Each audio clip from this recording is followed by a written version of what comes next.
Well, good morning, folks. This is going to be a fantastic Leading Your Best Life because we're talking about a super important topic around leadership with an old mate of mine, David Deane-Spread, and he's got a fantastic story to tell, and particularly in context of some of the legal changes, some of the law changes that have gone on in recent times. So, David, welcome to Leading Your Best Life.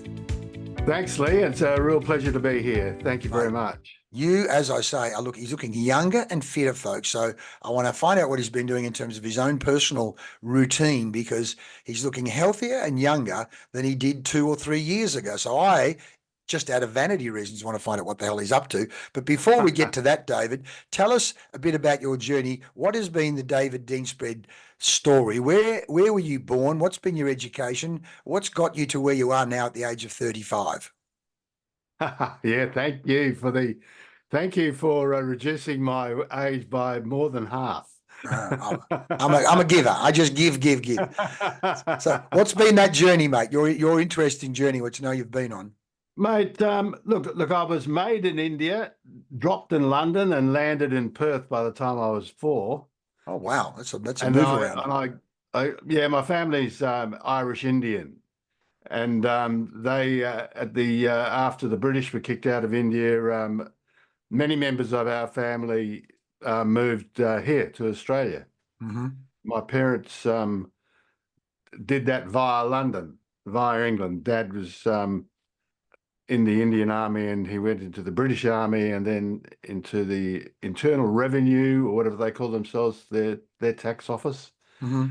And then bailed out, came here to be with Mum's family who are here, and so I grew up down in Medina, that wonderful town near Kwinana, or in the Kwinana area. I went to school at Christchurch, which is a bit of a sort of a change. I won a Dundream scholarship and ended up in the army, which was my first choice of occupation, and I remained in the military for 8 years. I served in the military police, and my last posting was the second in command of the military police school. And from there, I was headhunted into the Federal Narcotics Bureau.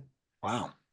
And served there, running their covert operations in the East Coast and into Asia and other places. And at the same time, I was in another discrete agency that used me when I was offshore. Came out of all of that in 2 stages. I became a contractor to the agency in the sort of the turn of the early 80s, 79, 80 was a bit of a transition. And then I came out altogether after coming back from Northern Ireland in 1990. And I'd sort of operated in that time space. I'd operated obviously around Australia, in a lot of Southeast Asia, as far east as, in fact, Panama, and far north as Kathmandu, and as far west as Northern Ireland, as far south as Adelaide. Wow, you got around, mate, and a lot of that sounds like it's top secret stuff that you got up to. Well, it's stuff I don't like talking about. I'm not of course particularly proud of it. I realised I was a tool, just a weapon that you get used, and but it gave me what it did for me, Leigh, was gave me a thorough, solid ground in leading people in high risk, high stakes situations, where trust and training were the primary tools. Trust and training, and trust and training.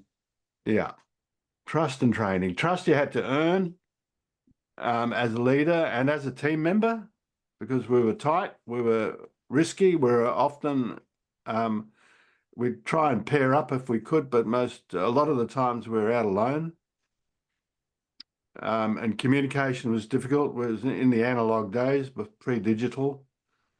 It was difficult to wear radio devices when you're undercover. In fact, you couldn't. And so there were many times when we were many hours without direct communication with our people. Wow. Talk about So resilience and managing stress. well, it meant that we had to manage ourselves really well, and it actually gave rise to me. I mean, look, every operation we had, there were difficulties, and none of them went smoothly. There was, because that's only in the movies do they go smoothly. Mm-hmm. And the reality is that there was every time we finished an operation, we had to do an investigation as to the areas that didn't work and why they didn't work. Mm. And what came out of it was my recognition much earlier than my bosses was that we needed to the attitude of the operator in the moment determined whether it was going to work or not. Mm. And I realized that we needed to create some training for attitude. And of course, Mm. I was laughed at by my peers and my bosses because said that you can't do that. You've either got the attitude or you haven't. And that's why we hired you, because you've already got the attitude. And I said, I don't agree with that, because I actually had to change my attitude and learn about that my own stupid way in order to get this role. But once upon a time, I don't think suitable for this role, but I am now. And that was my argument to them. And they said, well, show us. Go on. And so I created a training program for agents in terms of their attitude. I then, and when I left, when I left that, or that became a civilian again, I adapted that to form what I now call an attitudinal competence, which is the core training that I give my clients. And I've created a workbook around that thoroughly helps the person, anyone, to develop the skill of attitudinal competence, which means Wow. that you can actually, I think, mate, I've even given you a copy of that. Well, certainly I have some there. I had some of those books that you gave me, and you may have given me the Attitudinal Competence. There's a number of books that you gave me a while ago, no doubt about it. Is that the big Yeah, it's the big A4? one. It's Yeah, the yeah, big yeah. one I've with got the all the faces on the yeah, cover. yeah, brilliant. Yeah, Anyway, that's right. It's fantastic. Really is good. that is a workbook that contains the whole program of how to adapt, have your attitude so that you can choose your best attitude for Mm. what has happened, what is happening, and what might happen, and not be stuck with habitual attitudes which maybe aren't suitable for the situation. Well, no, as I say, the attitude that says you can't change your attitude is an attitude that needs to change. As you say there straight away, that your attitude is a choice as distinct from it's locked in concrete straight away. Whether you say attitude, paradigm, worldview, the glasses you look at the world through. So let's just look at that for a second. What was your attitude and what did you change it to? Because again, I know from an NLP point of view, they talk about sometimes attitude and state are very much like clothes. Change it. You can change a jacket. You can change your attitude. You can change your state. So what jacket did you have on, and what did you change it to make you more suitable to that job? What was the conscious choice of attitude that you made? Yeah, and that happened pretty much in the military police. When I was in the military police, I was trained as a regimental officer, fundamentally trained for infantry, as we all were, and then allocated to the Corps, and I got allocated to military police because of my height. I didn't really have a choice at that time, but I don't regret it, put it that way. And so as a regimental officer, wearing the uniform, all the military stuff that goes with that.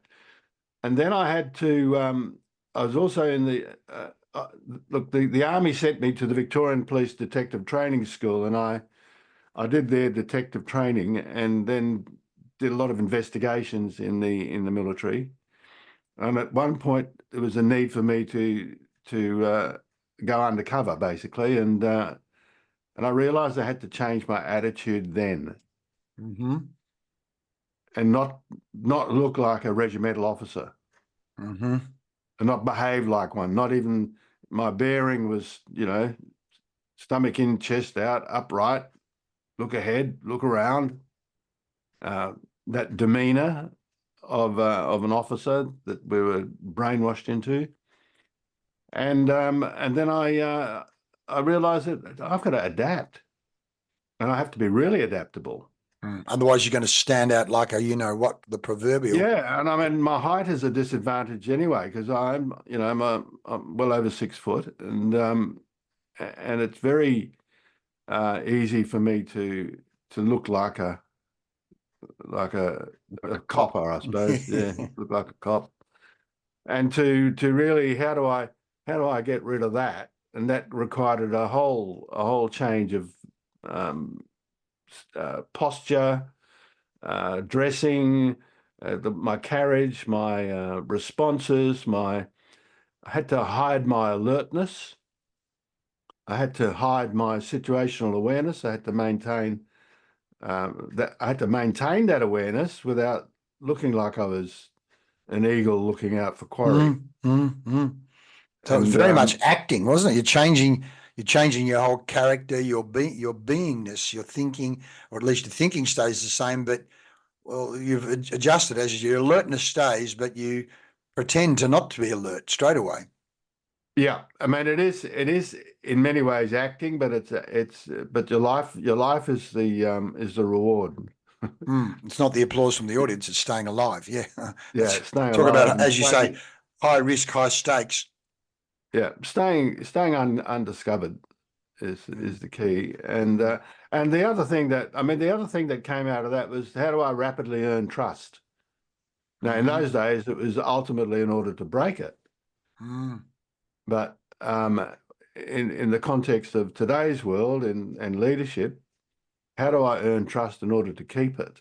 A different ball game. Well, let's It's talk a about your different ball work game. these days, because these days, as you say, you're very much in and around leadership. And while we're at it, you and I had a quick chat on the phone yesterday about what we wanted to talk about today, and I put together this short slideshow. So we're going to talk about, I'm going to get you to talk about leadership. And we talked about bully bosses and the fact that it's costing companies these days. We also, and again, will lead to people to where you are on LinkedIn and the Meditude site, functional and dysfunctional leadership and the cost of tolerating dysfunctional leadership. And then we'll talk about some of these components, some of your great articles on your site around workplace sociopaths and some of the responses, corporate psychopaths, and the fact that you told me Australia is ranked as one of the worst country for bullying and harassment, and what that actually means, and therefore what that means from a leadership point of view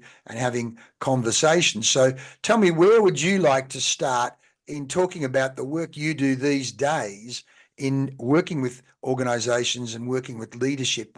What often, let's start with, what's the typical scenario where someone says, we need to talk to David Deane-Spread? What happens? Why do they call you? They call me because they've got a high value but difficult person in the business or in the organization. The person's of value, but behaving like an asshole, basically, and causing problems. And as you saw, Australia's got the world's worst record for bullying and harassment. Amazing. And at the same time, in February this year, they promulgated in the workplace laws promulgated that they are now they're criminalising the neglect to do Wow. something about it, and that onus is on the directors and the business itself. And so there are now some very good litigation reasons for dealing with these issues, and whilst there are people out there who do a really good job, and one of them being EEO specialists, Franca Salatana, who's a colleague of mine, they provide the awareness training and how to prevent it, and through awareness and the educational side of it all. But they choose not to deal with the clear and present problem because it's another level of intensity. which is where I come in. And so Franca will recommend me to clients who already have the problem. She'll give them the rest of the business to training, and I'll come in and surgically deal with the problem person. And really, my main aim is to actually help them become effective and functional, because they are of value. And unless they fall into the sociopath category, difficult people don't mean to be difficult. There's always a reason behind it. Mm-hmm. And I identify that reason. And a lot of it's baggage from the past. A lot of it's from childhood trauma. Mm. And they've developed behavioral styles that protect them, really. But there are 1 in 100 males in the workplace and 1 in 200 females in the workplace are definitely on the sociopath scale, bearing in mind that sociopathy is a spectrum. It's not a black or a white. Mm.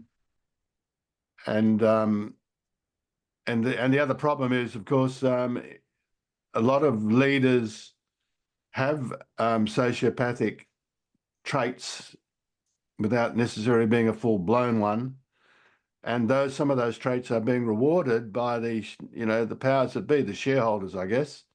Well, let's just talk about that for a second. What are some of the characteristics of that kind of corporate sociopath, someone who's on the scale, who's having a dysfunctional impact on the team? What would be some of the things that would typify or characterize them? The lack of empathy, lack of care, stealing of glory from other team members, lying, constantly needing stimulation, and some of that becomes behavioral problems like harassment, and both sexually and just psychologically. Very good at lying, very competent liars. Know how to manage upwards really well. So that's a feature that I've identified in over and above what the forensic psychologists have. I've identified that the senior management don't realize that they've got a sociopath because they manage them. The sociopath manages upwards very well. You know, charm them so beautifully.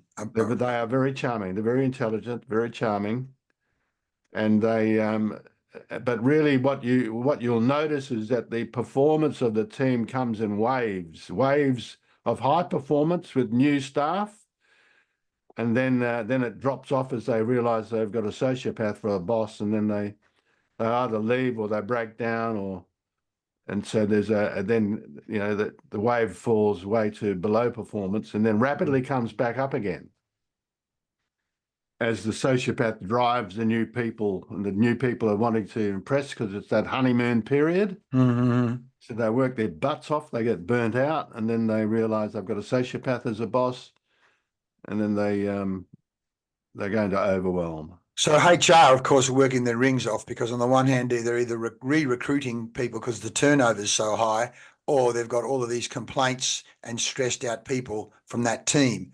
And I would imagine that person, the sociopath, is very good at either blaming others and other people for any problems, or in other words, their capacity to take responsibility and say, "Oh, I've made a mistake here," or "I'm wrong," would be pretty low. Would that be right? Correct. I mean, they don't realize that they are sociopaths. They don't. I mean, this is a full-blown one. Now, bear in mind, it's only 1 in 100 males. And 1 in 200 females, but you can get clusters of them if it's a bureaucratic type organisation, and the leadership encourages it because they get results even if it's temporary, and they treat people as numbers. So we'll replace you if you can't perform for long. I literally was talking to someone at swimming this morning who said she was working at a major hotel in Perth, and literally that was the attitude of the boss. Well, if you don't like it, you can just go. They burn them out, don't train them, and then blame the staff, which again, I said, Edwards Deming says 94% of the problems are due to the system, 6% to the people. Don't blame the people first. Take a look at your systems. Whereas I imagine someone on the sociopathic scale, their first port of call would be, don't look at the systems, blame the people. The Correct. people are the But losers. The people are the problem. yeah, and look, but that people problem actually creates a system. So it's a very that's an interesting debatable issue. Mm-hmm. Systems are created by people, and if the Of course, systems are yes. broken, created by broken people. Wow. Yeah. So then when you come in and work with these people, some will be coachable and some wouldn't be coachable, I imagine. What sort of conversation might you have? Which again, I noticed one of your articles around having the difficult conversation. I imagine some of their other colleagues or managers may have tried having those difficult conversations. Where have they gone wrong? And what's your strategy in beginning to coach them or work Yeah, with them? so where the management has tried to deal with the person, they don't have the questioning skills. They don't have the actual skill Mm-hmm. of having that difficult conversation, which needs to be planned. Mm. Um, and I mean, I actually plan even though I've been doing it for a long time. I plan every conversation, and I rehearse it. Really? Okay. I anticipate the answers because I've got a briefing. I anticipate the answers. I anticipate their how they may want to manipulate the conversation, and I rehearse all of that. Wow. And that done at the speed of thought, of course. So Mm-hmm. it's I'm just building on past experience, but I'm not taking anything for granted, and I treat every situation as brand new. I vaguely remember in one of your books, there are a range of conversational kind of scripts that I can remember you questions and responses and so on to, as you Yeah, say, help the person plan and rehearse. You remember Sun Tzu, The Art of War, know the enemy, know yourself, need not fear the result of 100 battles. So in there, you've done just that is who am I up against here? What's their likely response? How am I going to deal with it? So you minimize the surprises. yeah, absolutely. So you are as prepared as you can be, which will never be 100%. Of course not. And so you've got to be adaptable, you've got to be self-aware, and you've got to be situationally aware. Mm, mm, mm. And you've got to have an air of curiosity. Now, that's the biggest bit here, Hmm. that you have to have the mindset of being curious. And so you're on a discovery pathway. And when you say curious, curious about what? What are you actually Curious curious about? about what the what, the why, the how. Hmm. Um, how's this? How did this happen? What's the cause of it? What's the root cause?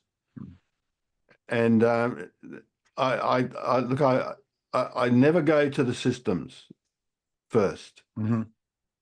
because I know that the system has been designed by a human Mm, mm, and been operated by humans. mm, And if there's dysfunctionality in people in the design stage, it'll be built in. And we're mm, finding that now at AI. mm, mm, mm, I mean, all the mm, biases of the human have been built into AI. mm, mm. Cognitive bias, the whole, even racial bias has been Yep, built into AI.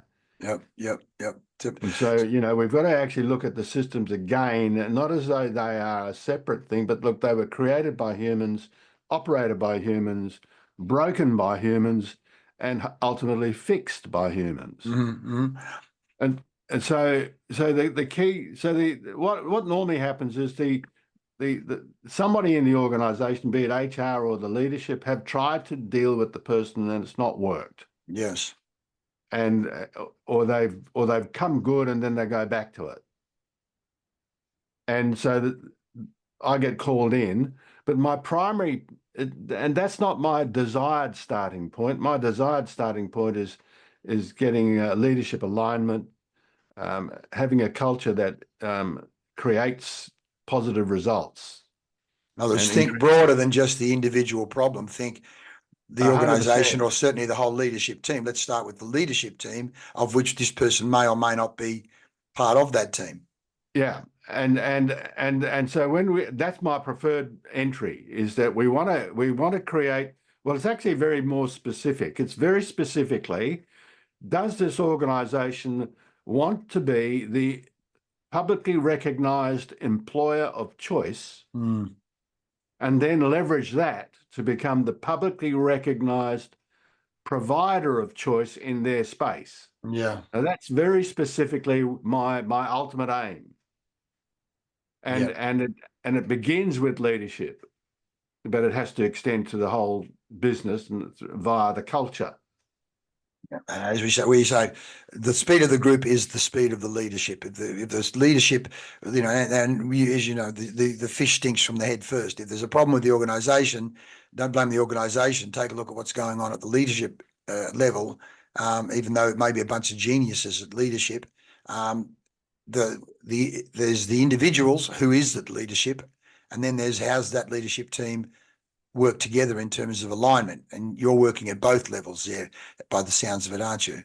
Yes. I mean, I start with the leadership, and ideally, I'm hoping the leadership will be empowered sufficiently to impact their organisation without me having to do it for them.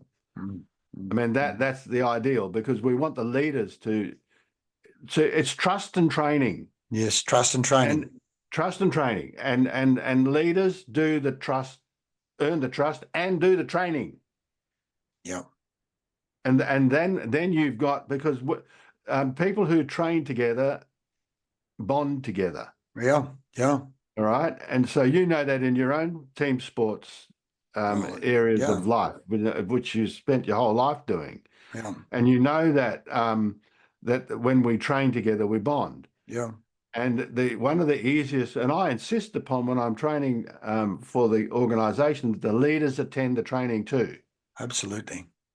And if they don't, then I'm not likely to want to work with them. Yeah. So train everybody else. We're perfect. We don't need training because we're so smart, and we let train everybody else. That's always a bad start, not least of which you're reminding me of a great podcast I did with a guy called Kieran's other name, an Irish guy who is an ex general manager with GE Finance, and he talked about Jack Welch and the leadership training that went on, and the intensive leadership training that went on at GE. And as he said, clearly, part of the value was all the information we got, but the other part was exactly what you've talked about.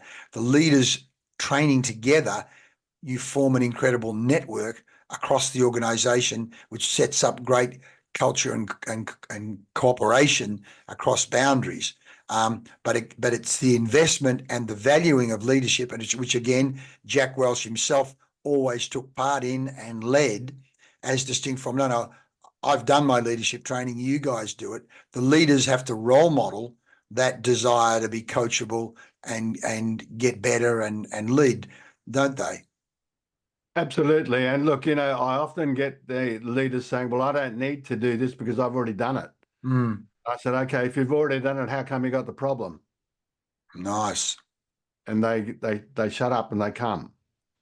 And if they still don't come, I say, look, this is not going to work. And they say, why not? Because you're not there.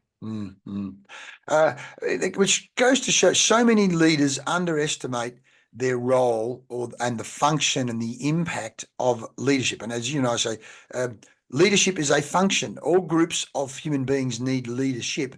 And I remember my mate Grant Donovan years ago saying, in the Army and the SAS and other places, leadership's a function. In other words, if the leader gets knocked out, someone else just steps up into that role and leads. So basically, Absolutely. Everybody needs to know how to lead. Everyone doesn't lead at once, but it's a function. Who is functioning as leader today? Even in our pod squad swimming, there's a leadership function of which 5 or 6 or 10 or 20 different people could step up into that function and essentially continue to lead. But they all know the importance of the leadership function. Mate, And absolutely. the impact it And has on the look, culture and the energy of the group, which Jack Welch spoke a lot about. You're managing energy, you're energizing people, bring good energy. All of these were actually core values of General Electric. It was in the very language. But anyway, tell me what your thoughts are when I talk about that. yeah, look, I mean, there's no doubt about it. I mean, even in nature, leadership is interchangeable. I mean, a flock of geese, there's always a leader in front of that flock, Yeah. and they all use the slipstream to make it easier for the rest of the flock, and then they swap around. And Great. eventually, in fact, everyone gets to go being the leader because it's the Yeah. hardest job because they're carving their way through the air and everything else is in the slipstream. Yeah. It's a great So metaphor, I isn't it? mean, It's a great metaphor. yeah, and so that really works. And well, and then you've got another model. There are many models of that. The wolf pack has another model. Mm. And Mm. they'll send when they're moving and they're migrating from one part of their territory to another, because they have an expansive territory. And if they hunt out an area, then they're going to move. They'll send the weak, the oldest, they'll lead, Clever. because that'll set the pace that everyone, because they look after their weak and they look after their old, Yeah. even to the point of feeding them and you know, and hunting for them. And the leaders remain at the rear. As distinct from the Darwinism, which says the fittest survive, therefore we just let the old and weak fall off the back, which is completely not true at all in the context of, as you say, a compassionate wolf pack. That's absolutely, and and there are different models and different ways of being effective, but a lot of it's based around that creature's traits and characteristics and role in the tree of nature, if you like. Yep. Now we've got our own, and so we've got to realize that we've got our own tree of nature, and we are compassionate, we're emotional, we're intelligent, we are very, very adaptable, and we've got to recognize that we have um, the full capacity, the full range of attitudes are capable within any one individual. Hmm. And the problem is that we develop habits of attitude. Therein lies our problem. And so we need to become attitudinally competent so that we can choose the best attitude for this situation and not just react in an habitual way, Yeah. because that's how you were brought up. Yeah. You're How mum, how brought up mum to or fear dad yourself. behaved, how mum or dad behaved under stress, or when mum and dad had a problem, or when mum and dad were challenged. Um, that starts to clearly, that's where we get our role modeling from in those early days. Yeah. 100%, or other people that impacted on us, like teachers and siblings even. Yes. And so there's a range of inputs. The and we then spend the rest of our life, hopefully, trying to improve upon that, overcome them, because they were taught to us unintentionally, or we picked it Yes. up unintentionally. Mm. And now we're looking in the mirror and saying, I really do need to do something about my quick temper. Mm. I really need to do something about my fear of speaking up. All those issues, and Mm. the thing about leadership is that it's a lifelong self-development journey. And so the leader who thinks he's done it and done, or she's done, I'm done, I've reached this point, the dizzy I've done heights my of being. MBA. I don't need to learn anymore. I'm Oh done. boy. I'm done. I'm ready. I'm just now going to sail into the future, maximize my salary and and get the rewards I duly deserve. Boy. And I say to those people, hand in your badge, you're not fit to be a leader. Well, that's right. That's the word I has been used a fraction too much there versus the we. Because Jim Collins and Good to Great, that was one of the things they found in the study was when a CEO was using the word I way more than the word we, that in itself was inversely proportional to share and business performance. In other words, they were self-orientated as distinct from group company, team orientation. Do you want to make a comment on that in terms of what you've observed or you've read and seen in your life Yeah, there? look, fully agree. I mean, I see it now in political leaders, particularly prime ministers of all colours. Now I'll just get that off. Sorry, prime ministers of all colours. My cabinet, my people, and come on, But they're not trained to be leaders. No, They're trained to be politicians. They're the big difference there. absolutely tragic, But tragic. but I also, there is a rise in narcissism, and I'm separating the narcissist from the sociopath. They're not the same. These are people who are very self-centered, very entitled, believe they deserve, and I think that's come out of our a real problem that we created in the 90s with and the early 2000s, where no one's a loser. Everyone gets a certificate of participation. Yeah, certificate. Yeah, and yeah, crazy. It's just. I mean, I understand the empathetic nature of it, but it's not reality. No. And you're talking about excellence means doing extra work. How do I get from being one of the slowest to one of the fastest? Yeah, Do more training, get better coaching. As you yeah. say, training, get the training.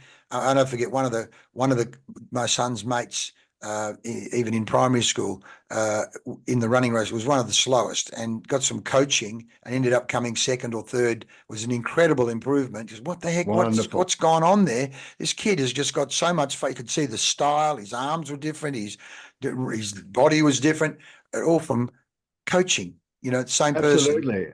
Absolutely. I mean, training is the key. I mean, people in business use sports teams and military teams and elite teams of all persuasions as metaphors for how they want to be.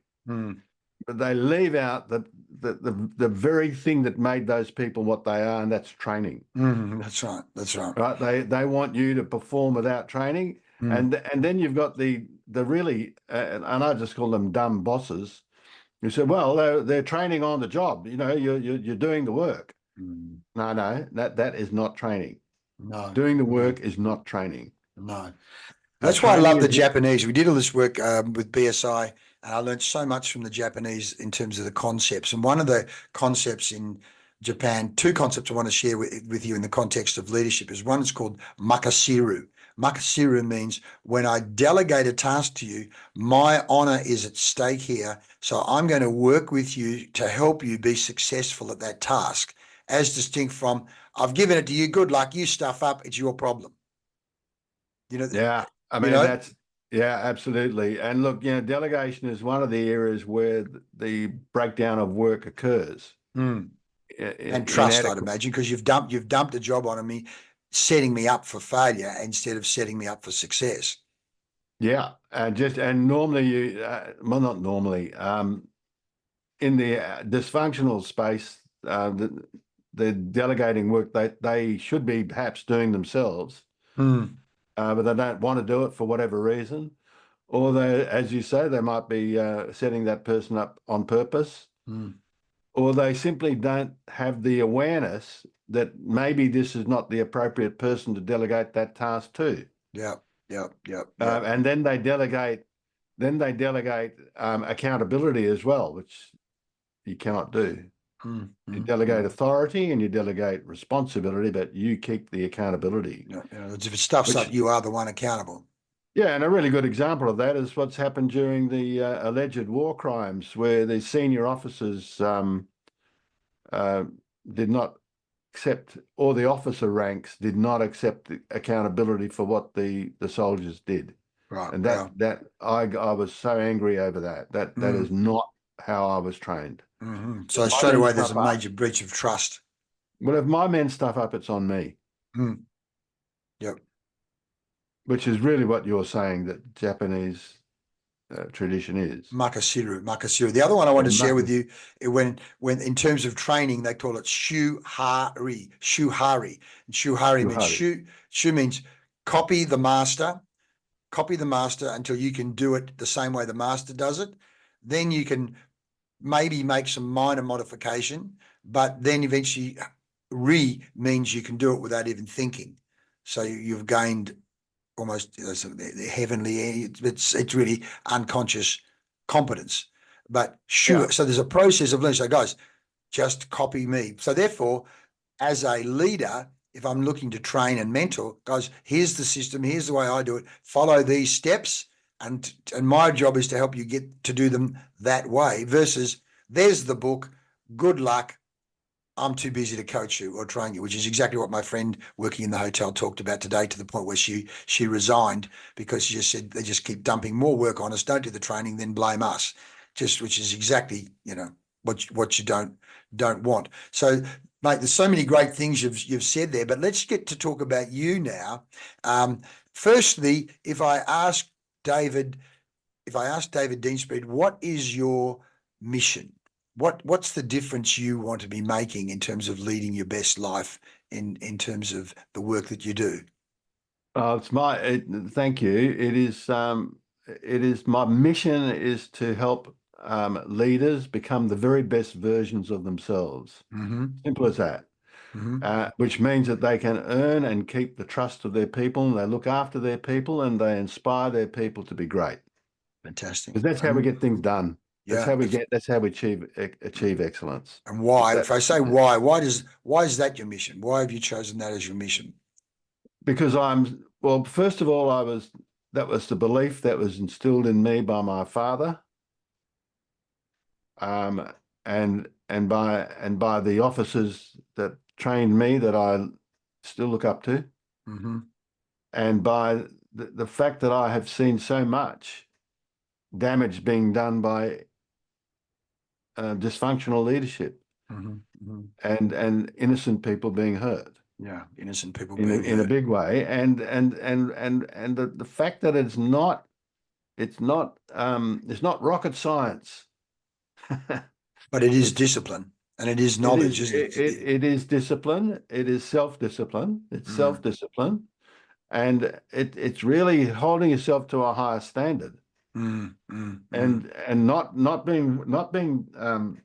not allowing your attention and your focus to be hacked by social media and dopamine addiction. Which is the problem we've got today. Yeah. And coming back to, as you say, leadership is a function. In the absence of good, healthy leadership, you're not going to have high performance or the realization of potential of the people. And in fact, it's going back the other way. As you say, the forest shapes the tree. The ecosystem is not operating at its optimum. But talking about ecosystem, on a daily basis, coming back to you looking so young and healthy and fit, what have you done over the last, let's say, 12 months, 2 years, in terms of managing your own life, leading in terms of self-leadership? Yeah, I mean, a good question too, because as we age, we tend to lose condition, we lose muscle. Our telomeres are shortening. In other words, the edges of our cells are becoming more vulnerable to age and to aging of the cell. And if we do nothing about it, we'll decline rapidly. Now, I have no intention to stop working. I won't even use that word that begins with R. Why would you? Exactly. I love what I do anyway, and it's a joy. It's a joy. Every day is a joy. And so I realized, well, it would have been well over 12 months ago now, that I realized that, first of all, once upon a time, I was very, very fit, operationally fit, because of course you had to be my work to stay alive. Yeah. And when I left all that, I really got into some bad habits, like a reaction, I suppose, to not having to be on my guard all the time. and it was quite a joy to let go, really. And then that letting go became a bit of a habit. And then I discovered that I'm a natural. I'm naturally an overeater. Okay. I like my food, and also my body was telling me to take a break, and then that became a habit. And then I realized suddenly I realized I'm well overweight, on the border of being obese. When I was younger and operationally, and you'll find us a lot with people who do what we do. We played hard as well as worked hard, but that playing hard was often involved drinking. Sure. And so I had picked up this lifelong habit of drinking, not to get drunk, but just to relax. But that over time, when you're doing nothing, 2 glasses of wine a day will put on weight.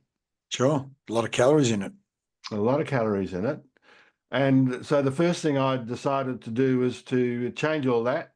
I hired a coach to keep me accountable.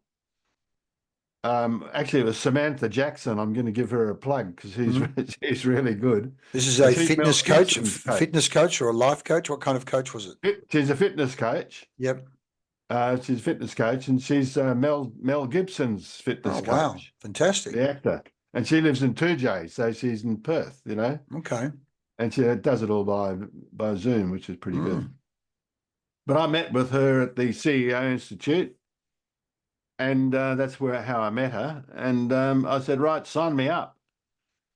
And so we started in November last year, and I said, okay, well, I had the meeting with her in late September, about now, and she said, we'll start in November. And I said, okay. And she said, you know that there's no drinking when you're on the program with me. I said, oh, okay, fine, that's fine. And I made up my mind then that I'm going to stop drinking then. And I haven't drunk since then. Fantastic.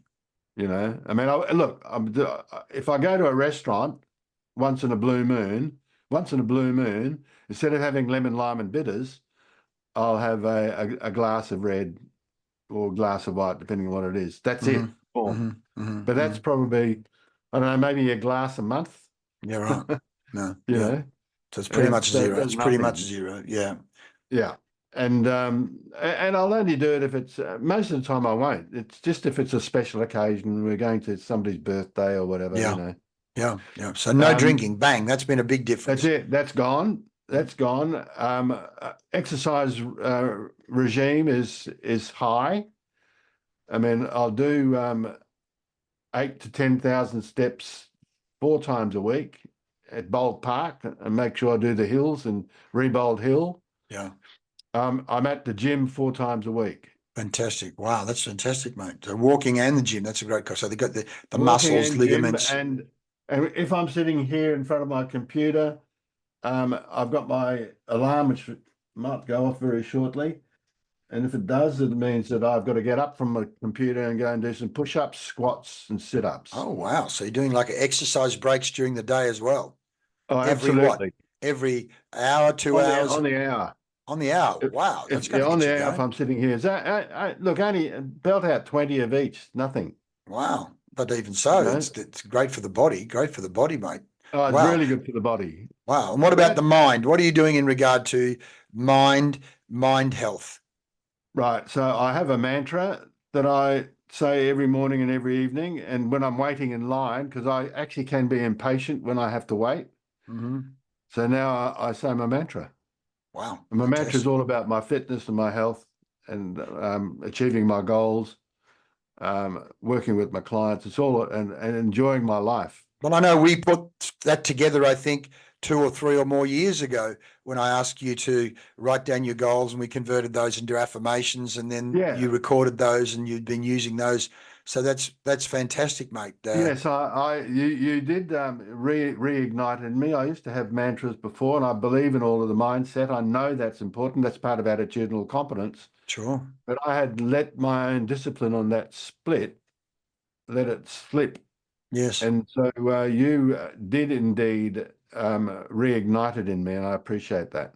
Oh, great, mate. Great. So let's also then talk about, because I love asking people, what books are you reading at the moment? Talking of mind and brain and feeding the brain. What books are you reading at the moment? I am a bit philosophical, and the book that I keep going back to is Cahill Gibran Mm, book, and the Prophet. The Prophet. Fantastic. And that there is so much depth in that is applicable to leadership Mm, and very current. mm, We are in a very tumultuous time, yeah. geopolitically, climate-wise, financially. We've got all this gender dysmorphia going on. Mm, There's political correctness is probably out of hand now, and mm. people are being trained to be hurt by their own emotions. Yes, yes. Well, I just listened to Ricky Gervais on a podcast called Smart Lesson. As Ricky Gervais says, just because you're offended doesn't mean you're right. Correct. Just because you're And offended and doesn't and mean you're right. It just means you're offended. Some people are offended by scientific fact. It's like saying, I'm offended by the law of gravity. Oh, therefore the law of gravity doesn't exist for you. It's like, that's not the way it works, mate. yes, but isn't that a signal if we are a part of nature, and if the law of gravity is going to offend you, then I think you need to consider what the problem is in you. That's right. That's right. Because everyone's going to be impacted by gravity. Yeah, It's just there. exactly. Exactly. But if we break Exactly. the laws, if we break the laws of nature, if we break the laws of nature, what's going to happen? Exactly. That's right. Exactly. Exactly. So let's just talk a bit about, you talked once before about your offices. Let's talk about mentoring and leadership of you for a second. Often people have had crucial conversations in their life with various mentors or leaders. And I'm thinking back to, I remember Jim Gerritsen saying, one of our water polo guys who played for Australia, David Neesham, who'd been a water polo player, said to him, mate, you can keep playing football and you might get one trip a year playing over East, playing against Victoria, or you can play water polo and you'll get in the Australian team and travel around the world. Which would you prefer? And he said that one conversation made a massive difference in his life. And of course, he chose to play water polo, did go to the Olympics and so on and so on. So I'm just wondering, can you recall one or two conversations with mentors that helped you, that shifted you, a crucial conversation that helped shape David Deane-Spread? Yeah, there are two. One, my mother always wanted me to go into the army. Isn't that funny? Mm. She was very much an army child herself. Why? What was her motivation for that? Look, she believed in. Look, she was from India, but wanted to be British, Right. Yes. right? And she admired the British military. Um, uh, Actually, I think she was in love with the Duke of Edinburgh more than she was in love with my dad. But anyway, she wanted me to go into the military, and I did too, so that was okay. And Dad was silent. Now, Dad had been in the military. Dad was actually the intelligence officer for the British Army in Burma. Wow. British Indian Army in Burma.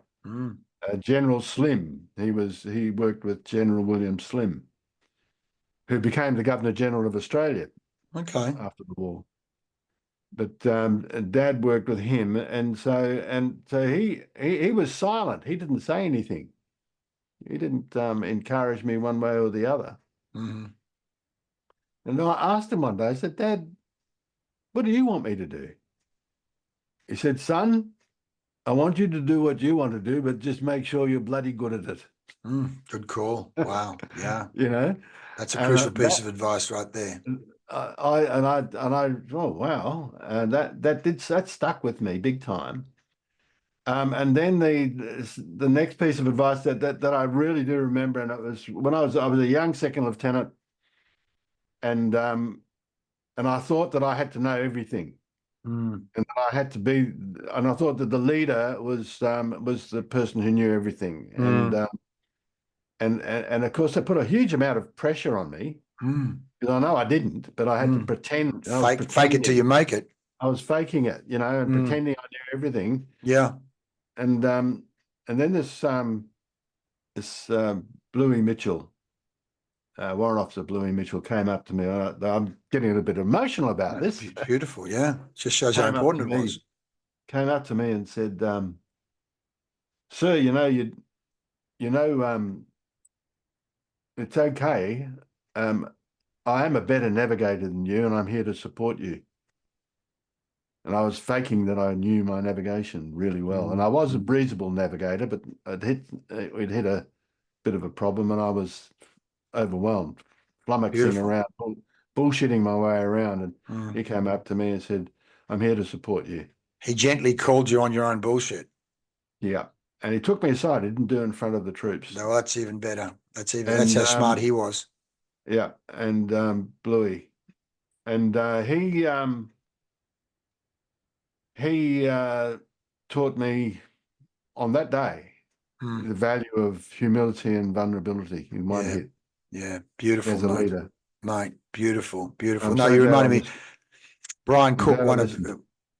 Brian Cook, who's now chief exec at Carlton Footy Club, but he often talks about that moment in time when he realised it's not about you as leader and it's not about you knowing it all, but it really is about engaging the people and engaging the brain power, and again, leader as facilitator of brain power, calling Yeah. on who is the best navigator versus I've got to act as if I got all the answers, which of course is it's ego based, isn't it? So just on that, if you were going to give the 13-year-old David Deane-Spread some advice, um, what would you give him if you could have talked back to him now? Here you are at your age now, uh, talking back to the young David Deane-Spread, what would you tell him to do, or what advice would you give him in terms of tips or tools? Yeah. Without a shadow of a doubt, remember that um, leadership is a lifelong learning journey. Mm, mm, mm, You'll never, I mean, I've been doing this for over half a century, mm, mm, well mm. over a half a century, and I'm still learning. Yep, And yep. I'm very happy to do that. Mm, mm, Um, Ego management is the biggest thing to learn, in my mm, opinion. I mm. think that is our biggest problem. I mean, we need ego to navigate the planet, but we must manage our ego and use it wisely Yep. and use it sparingly. Yes. Wisely and sparingly. I like that. Yes. Yes. Great. And that's the advice I would, because when we're young and full of testosterone, and Mm, we're bulletproof. Um, you know, so I'm lucky to be alive. In mm. fact, most of us are lucky to be alive Sure. because of that. Between the age of sort of 16 and 25, we were at most risk Mm, mm, of absolutely. killing ourselves through our Mm, stupidity. That's a young and bulletproof. Yeah, yeah. I mean, I remember as a 16-year-old lying on the roof of my mate's mother's car, which we'd stolen. It was a Peugeot, and we drove. We went and bought a King Brown each, a bottle of Bottle of beer, beer. Yeah.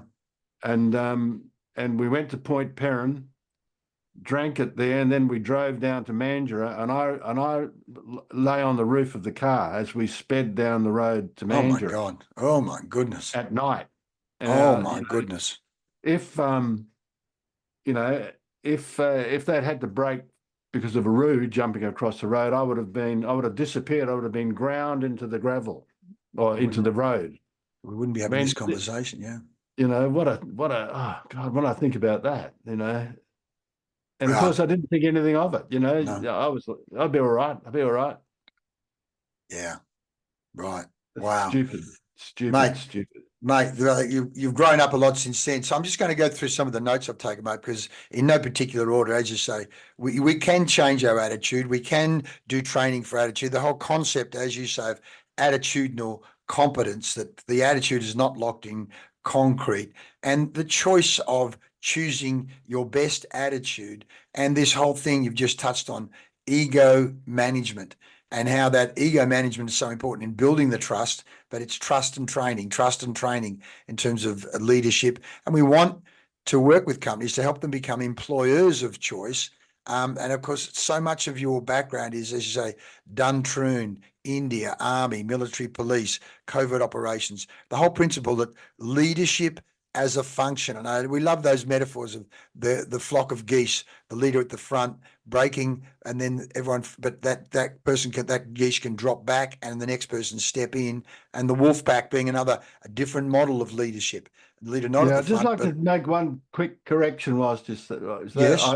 Whilst I won a Duntroon scholarship, I didn't go to Duntroon. I went to Portsea instead. Okay. All right. Portsea is the same military content, no university. Okay. Okay. But either way, solid immersion in leadership. I mean, Yeah, years, you're reminding me of years ago, we did some work with Joondalup City Council, and two of the guys on the team of the garbage collectors were ex-British commandos. Pommy, can see fit guys. They were twin brothers, I think, from what I recall. And they yeah, said, Leigh, the problem here is man management.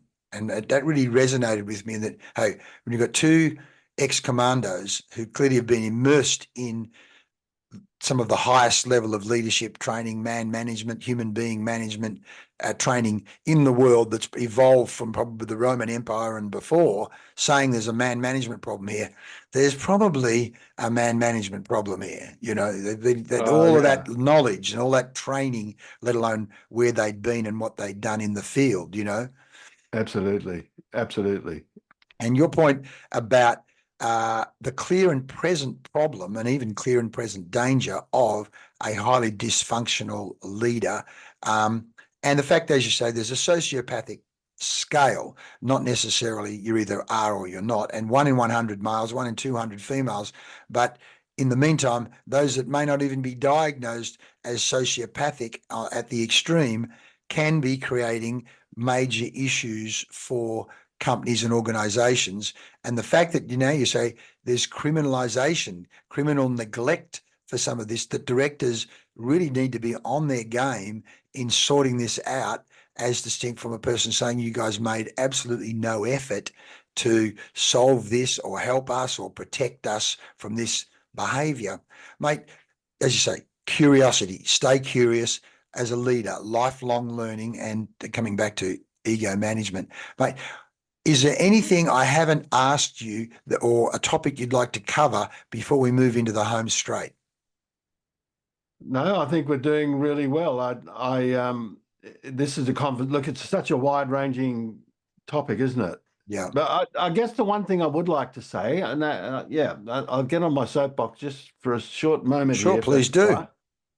I think that largely leadership development, leadership training is quite broken. Really? Yeah. Um, and I'll tell you why. First of all, the results, Yes. right? So the investment in leadership training in globally is in the hundreds of billions of dollars Yeah, it annually. would be. And yet we have this leadership problem, and everyone knows we've got it. And it's not only in the corporate level, it's in the political level, it's in the community level, it's even at the family level. Yes. So why is it Um, broke? I mean, if they're doing the training, what's the problem? the training, So the the training training is is the not. problem. So the The training is, training is the problem. I don't believe we're doing the training correctly. yes. Tell me, well, what should change, would you say? Well, I think first of all, it needs to be moved out of the theory field. As Yes. you have said, leadership is a function. It's a Yeah. doing. It's a doing. It's a verb. It's a doing word. Yes. and too much of leadership is purely at the thinking level. Right. Like pen and paper as distinct from demonstration of leadership. Yeah, well, they actually confuse leadership and management. And so there are theories of management as well as theories of leadership. Yeah. And that's where they spend all their time. And it's about measurement, and it's about planning, it's about strategy, and it's all of those visions and all of that. That's important. That is important, and it can't be neglected, but that's often all it is. Mm-hmm. And the reality is that we're not getting the traction. So what I differ. I do not do that. I do not waste my time on stuff they can read in a book. Mm-hmm. I do the stuff that you can't get from a book. Yeah, nice. And I do it in such a way that it's directly related to that business's results. Yeah. In other words, we go in knowing that we're going to deploy the skills directly into a project or directly into the flow of daily work. Nice. So it becomes real, becomes relevant, becomes real time as well as we're solving And we problems can that we've got measure, today. we measure it. We don't measure it with happy sheets after a workshop. Mm. We measure it in dollars and time and productivity at the, output, work Yeah, brilliant. output. Yeah, no, then there's a real ROI. So I'm just going to go now to both your website, because if people are interested, there it is, Metitude, embedding leading behaviors. There it is there. How to get hold of David. It looks like you've looks been upgraded in the last year or so, or 6 months or so. Looks great, mate. Well done. It has, mate. Yep. Fantastic. And then also here you are on LinkedIn. There you are. And again, as you say, veteran community business owner operator. So people can get hold of you through both of these areas, and I'll put these links in the actual notes of the podcast too. So David, there's a little gift you want to pass on to our listeners. What is it? Mate, I've got an ebook which will help CEOs and leaders be able to implement what I've spoken about today, what we've spoken about. And it's a gift, my gift to them because of you.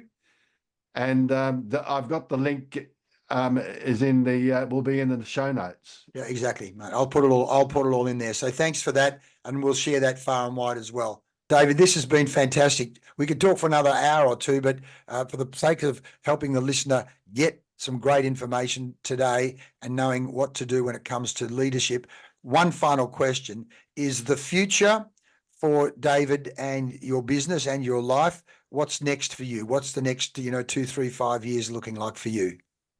Really to expand the reach of the business to help more people. Yeah.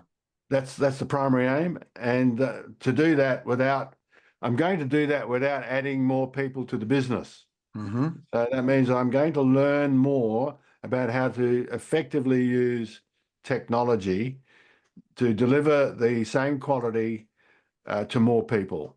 Yeah, fantastic. And that's to me a worthy challenge. Absolutely, mate.